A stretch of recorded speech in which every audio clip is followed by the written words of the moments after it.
professor Ricardo, você está no nosso canal Educação em Física. Vamos continuar estudando o movimento uniformemente variado? Agora nós vamos analisar as outras equações do movimento uniformemente variado. A gente já viu a equação da velocidade, né? Velocidade final é igual a velocidade inicial mais a aceleração vezes o tempo que durou esse percurso. Nós temos mais duas equações que a gente usa no movimento uniformemente variado. Essa é a equação, a função horária do espaço. Esse aqui é a equação de Torricelli. Reparem, cada função não tem uma das grandezas envolvidas. Todas têm aceleração. A aceleração é o que define o movimento uniformemente variado. Mas cada uma dessas equações não tem uma das outras três grandezas, ou o espaço, ou a velocidade, ou o tempo. Então repare, nessa primeira equação que a gente viu no vídeo anterior, não aparece o espaço percorrido. Nessa equação não aparece a velocidade, aparece só a velocidade inicial, não aparece a velocidade final. E nessa equação não aparece o tempo. O que isso quer dizer? Que, dependendo da situação, nós podemos usar esta ou esta ou esta equação, na medida em que o exercício não fornecer uma dessas grandezas. Ou talvez a gente precise usar uma equação para descobrir o valor de determinada grandeza, para depois usar a seguinte. Vamos analisar um pouco essas equações? Reparem, essa aqui a gente já viu uma função do primeiro grau. Essa aqui é uma função do segundo grau. Por que uma função do segundo grau? O maior expoente das variáveis envolvidas é expoente 2. Então essa aqui é uma função do segundo grau. Agora, se na função do primeiro grau o gráfico era uma reta, o gráfico da velocidade em função do tempo era uma reta, aqui é uma função dizendo como varia a posição em função do tempo.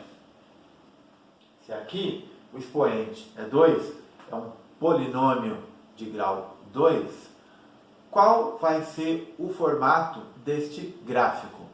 Veja bem, é uma função de segundo grau. O formato desse gráfico vai ser começa com pará e termina com lá. Isso mesmo, uma parábola. Muito bem, o aluno esperto sabe que o gráfico de uma função de segundo grau é uma parábola. Então, no próximo vídeo, nós vamos analisar este gráfico. E aqui é a equação de Torricelli, certo? A equação de Torricelli, percebam, não tem o tempo nela, mas ela é muito utilizada para analisar movimento uniformemente variado. Eu fiz um gráfico para a gente ver na prática como que funciona o uso dessas equações. E nós vamos fazer, então, um exercício aqui diretamente com esse gráfico. Esse gráfico representa o seguinte, olha. No instante t0, um carro passa por um semáforo, já passa com uma velocidade inicial. Depois, ele avista um outro semáforo lá para frente, continua seu movimento durante 12 segundos e, no instante igual a 12, ele para no semáforo. Então vamos analisar esse gráfico aqui, ó, velocidade em função do tempo, que representa como a velocidade se comportou ao longo do tempo. Essa velocidade representando esse movimento. Então o gráfico já nos mostra que ele não sai do repouso no semáforo. Ele já passa nesse primeiro semáforo com uma certa velocidade. De quanto? 20 metros por segundo. Bom, no instante t1, 5 segundos, ele acelera, aumenta a sua velocidade, varia a sua velocidade de 20 para 30 metros por segundo. Do instante t1 igual a 5 até o instante t2 igual a 10, ele mantém a sua velocidade constante. Se não tem variação de velocidade, não tem aceleração. Muito bem. Depois, do instante t2 igual a 10 até o instante t3 igual a 12 segundos, ele reduz a sua velocidade de 30 até 0. Chegou no semáforo, ele parou. Para isso, ele teve que frear o carro, desacelerar ou imprimir uma aceleração negativa. Vamos analisar esta situação. Então, aplicando as fórmulas que nós temos, para a gente ver a diferença de aplicação de cada uma dessas fórmulas e uma outra propriedade que nós vamos analisar também, que é um gráfico de velocidade pelo tempo. Vamos ver qual que é essa propriedade e como ela está relacionada com o movimento. Então, primeira análise que nós vamos fazer, vamos calcular a aceleração com os dados que o gráfico nos deu. Bom, eu tenho velocidade inicial? Tenho. Tenho velocidade final? Tenho. Tenho tempo? Tenho. Qual que é a fórmula, então, mais adequada para eu usar? Mais fácil de usar? É essa aqui, o VOAT, o famoso VOAT. Velocidade final igual velocidade inicial mais o produto da aceleração pelo tempo. Eu tenho velocidades, tenho tempo, eu acho a aceleração. Percebam, a aceleração ela vai ser diferente em cada percurso. Aqui eu tenho uma aceleração positiva, fez a velocidade aumentar. Aqui eu não tenho aceleração, aqui eu tenho uma aceleração negativa. Então, vamos fazer o cálculo da aceleração para esse primeiro intervalo de tempo, de 0 até T1 igual a 5. Então, como que fica a aceleração aqui? Velocidade igual V0 mais AT. Velocidade final é 30. Velocidade inicial é 20. Quanto que durou esse primeiro percurso? 5 segundos, T igual a 5. 30 menos 20, 10. 10 dividido por 5, aceleração 2 metros por segundo ao quadrado, certo? Então está aqui a nossa aceleração nesse primeiro intervalo de tempo. Vou chamar de A1, tá? A1, A1 e A1. Nesse intervalo de tempo eu não tenho aceleração. Velocidade é constante, 30 metros por segundo. Nesse intervalo eu tenho aceleração. Vamos calcular então. Mesmo jeito. Eu tenho a velocidade final inicial e tenho o tempo, que eu vou chamar de A3, certo? Velocidade agora. Quem que é o 30? É a velocidade inicial. Qual que é a minha velocidade final? 0. O carro parou no semáforo, certo? Então minha velocidade final está aqui, ó. 0 é igual a 30 mais a aceleração vezes... Quanto tempo durou esse percurso? 12 menos 10, 2 segundos. Aqui também é fácil de ver. 30, eu passo para cá, vai ficar como menos 30, dividido por 2, menos 15 metros por segundo ao quadrado. Então, relembrando o conceito de aceleração, isso quer dizer que a cada segundo, a velocidade do carro diminuiu de 2 metros por segundo.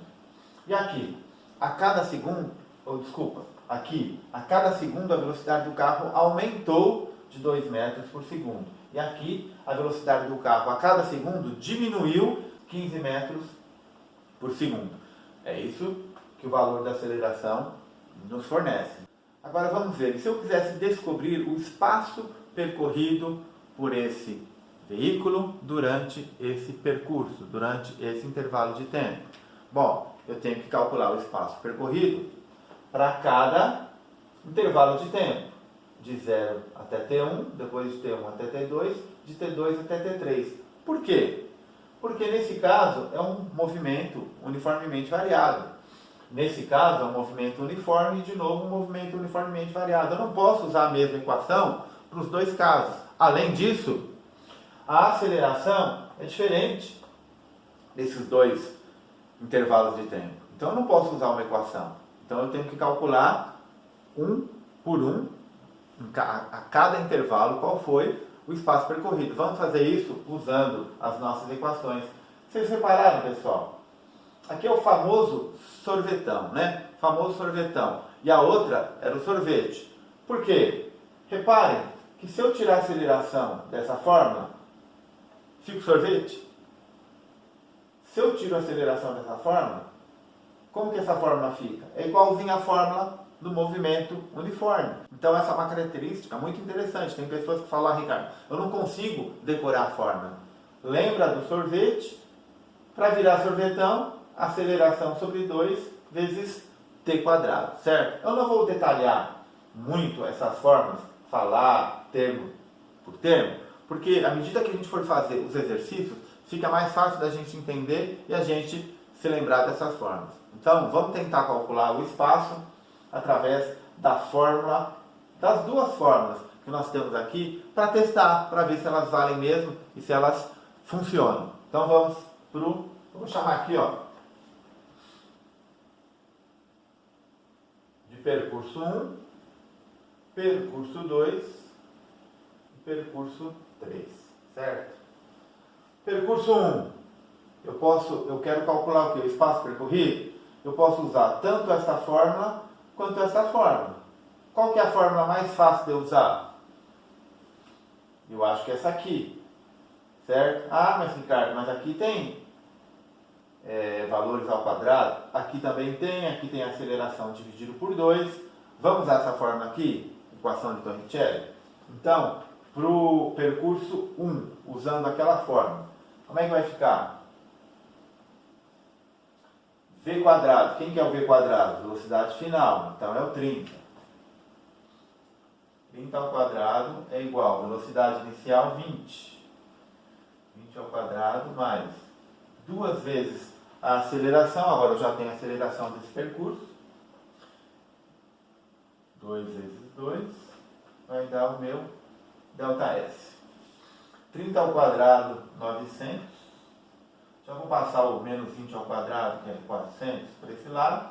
Vai ficar 4 ΔS. 900 menos 400, 500. 500 dividido por 4, 125. Meu ΔS, então. Isso quer dizer, no percurso 1, esse carro percorreu 125 metros, certo? Vou apagar o cálculo da aceleração aqui, vou anotar aqui do lado, vou apagar o cálculo da aceleração, só para a gente liberar o espaço, tá? No percurso 2, como é que eu calculo a distância percorrida, o deslocamento? Aqui é um movimento uniforme, é só usar a fórmula do sorvete, certo? S igual S0 mais VT. Meu S0 é 0, porque na verdade eu estou calculando a variação, certo? É como se eu colocasse o S menos S0 para esse lado da fórmula, tá? Então meu espaço, meu ΔS, S menos S0, meu ΔS, quanto que é? É a velocidade vezes o tempo. Qual que é a velocidade? Velocidade constante, 30. Qual que é o intervalo de tempo? 10 menos 5, 5. Então, 30 vezes 5, meu ΔS aqui é igual a 150 metros. Percurso 2, 150 metros. Percurso 3, como é que eu faço? Mesmo jeito, tá? Vou usar o Torricelli de novo. Vamos usar o sorvetão? Vamos usar o sorvetão só para ver se funciona? Vamos lá. Então, meu ΔS vai ser... Já vou colocar aqui passando o S0 para lá. S menos S0 é o ΔS que eu estou procurando, certo? ΔS, então, vai ser V0 vezes T mais aceleração sobre 2t quadrado. Tem alguns livros didáticos que aparecem, em vez de colocar aceleração dividido por 2 vezes t quadrado, coloca meio vezes aceleração vezes t quadrado. Por que eu prefiro usar assim? Porque quando a gente pegar uma fórmula, função horária desse movimento uniformemente variável, e vier um número aqui, 4, 5, 6, 8, 10, não importa, você já lembra que esse número é a metade da aceleração. Então, se tem uma função horária onde está escrito ali que 5t quadrado é a função horária, você já sabe que esse 5 é metade da aceleração. Então, a aceleração vale 10. Por isso que eu prefiro colocar dessa forma. Mas não tem certo ou errado, não. É só por facilitar. No meu caso, eu acho que facilita. Então, como que vai ficar meu ΔS? Velocidade inicial é 30. 30 vezes o intervalo de tempo é 2, né? 12 menos 10. E agora a aceleração? É menos 15. Cuidado. menos 15 sobre 2 vezes quanto? T ao quadrado é 2, T é 2, ao quadrado 4. Certo? Então, meu ΔS vai ficar como? 30 vezes 2, 60. Menos. Posso cortar aqui? 4, 2, 15 vezes 2, 30, 60 menos 30. Meu ΔS, então, 30 metros. Determinamos o espaço percorrido. O espaço de cada intervalo de tempo, espaço percorrido total, 125 mais 150 mais 30, ΔS total, 305 metros. Agora, pessoal, eu vou apresentar uma propriedade de gráfico onde eu tenho a variação da velocidade em função do tempo. Anotem bem que isso é importantíssimo para a solução de problemas e para o entendimento das informações que o gráfico nos dá. Eu vou afirmar para vocês, não vou fazer a demonstração aqui, mas tem jeito de demonstrar isso, mas eu vou afirmar para vocês que a área do gráfico é numericamente igual ao espaço percorrido. A área de um gráfico, velocidade por tempo, é numericamente igual ao espaço percorrido naquele intervalo de tempo. Área 1, área 2 e área 3, eu poderia então ter calculado só através dessa propriedade. Vamos fazer o teste aqui? Como é que eu iria calcular a área 1 dessa figura aqui, ó? De 0 até T1 igual a 5. Isso aqui é um trapézio, não é? A área do trapézio, base maior mais base menor, vezes a altura dividido por 2. Então, como ficaria o meu ΔS aqui? Quem que é a base maior? 30. Quem que é a base menor? 20. 30 mais 20, 50. Vezes a altura. Qual que é a altura do meu trapézio? É o T igual a 5. Dividido por 2. 50 dividido por 2, 25 vezes 5, 125 metros. Certo? Poderia fazer com os outros também? Poderia. Aqui é um quadrilátero, certo? Um lado mede 5, outro lado mede 30. Tempo igual a 5, velocidade igual a 30, 5 vezes 30. Aqui, 150. E aqui é um triângulo. Base vezes altura dividido por 2. 2 vezes 30, 60 dividido por 2, 30. Está aqui, 30 metros. Então, guardem essa propriedade. Um gráfico de velocidade pelo tempo, a sua área é numericamente igual ao espaço percorrido neste intervalo de tempo. E tomem cuidado também, pessoal, porque tem muita gente, vamos supor que tivesse só essa parte do gráfico aqui, ó. Tem gente que vê esse gráfico aqui e acha que o gráfico é só esse pedacinho aqui. Cuidado, hein? Cuidado, o gráfico é tudo, tá? Então a figura é um trapézio, não é um triângulo. Se você fizer isso aqui, tá errado. Outra propriedade deste gráfico é lembrar que, vocês lembram na função de primeiro grau?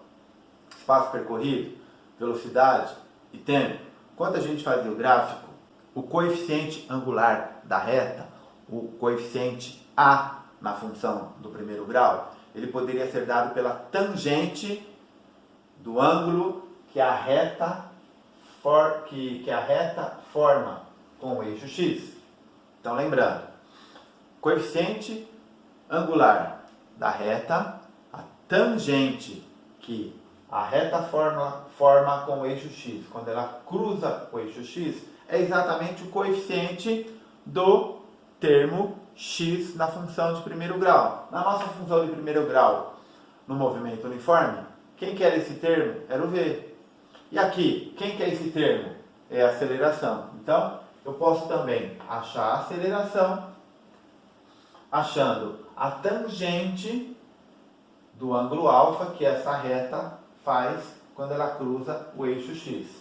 Percebam, essa reta, se ela se prolongasse aqui, ela iria cruzar o eixo x aqui. Mas não importa, esse ângulo alfa é o mesmo ângulo alfa que estaria aqui, por exemplo. Então, a aceleração pode ser dada também pela tangente desse ângulo. Tangente de um ângulo no triângulo retângulo, como que é? Tangente de alfa é cateto oposto sobre cateto adjacente. Quem que é o cateto oposto? Velocidade. Quem que é o cateto adjacente? É o tempo. Está coerente, né? Está coerente. A aceleração é o ΔV sobre o ΔT. Minha variação de velocidade pelo tempo. Lembrando, toda vez que nós tivermos uma função que ela é uma função do primeiro grau, todas as propriedades de uma função de primeiro grau podem ser aplicadas para a nossa função. E aí é só a gente identificar quem é quem na função, as variáveis, quem que varia em função de quem, o termo independente B, o coeficiente A, e a gente associa e através do gráfico a gente pode descobri-los também. Nós vamos fazer um exercício de aplicação, eu vou apagar a lousa e a gente já volta. Dá uma olhada aí na tela. O que diz o enunciado? Que a ave marinha mergulha de uma altura de 20 metros para buscar alimento no mar. E esse mergulho é vertical. Bom, desprezando-se as forças de atrito e resistência do ar, qual que é a velocidade que essa ave chega na superfície do mar? Vamos então pausar o vídeo, tentar fazer a resolução e a gente volta para o quadro. Então, pause o vídeo, tente resolver o exercício e em seguida a gente já volta para o quadro para apresentar a resolução. Bom, você pode estar pensando, Ricardo, mas ele não deu informação nenhuma, ele só falou que a ave mergulha de uma distância de 20 metros do ar até o mar. Não dá para resolver esse exercício. Bom, vamos pensar. Ele disse que esse voo está apenas sob a força da ação da gravidade. Então nós vamos apresentar para você a famosa aceleração da gravidade. Essa aceleração da gravidade é aquela que os corpos estão sujeitos, quando estão próximos da superfície da Terra, por conta da ação da força da gravidade. A força da gravidade é a força de atração que a Terra exerce sobre os corpos que estão no seu campo de ação de gravidade. Nós vamos estudar isso em outro momento, mas eu posso apresentar para vocês que a aceleração da gravidade é 9,8 metros por segundo ao quadrado. Normalmente nos exercícios isso é aproximadamente 10 metros por segundo ao quadrado, certo? Então agora a gente já sabe a distância do mergulho da ave, sabemos que é um mergulho vertical e sabemos que esse mergulho está sujeito apenas à ação da força da gravidade, como foi dado no enunciado. Aceleração da gravidade, 10 metros por segundo ao quadrado. Agora eu preciso achar a velocidade com que ela chega lá embaixo. Veja bem, nós temos três equações aqui. Uma não tem o espaço percorrido, a outra não tem a velocidade e a outra não tem o tempo. Neste caso, qual equação que eu vou usar? Qual que é a mais adequada?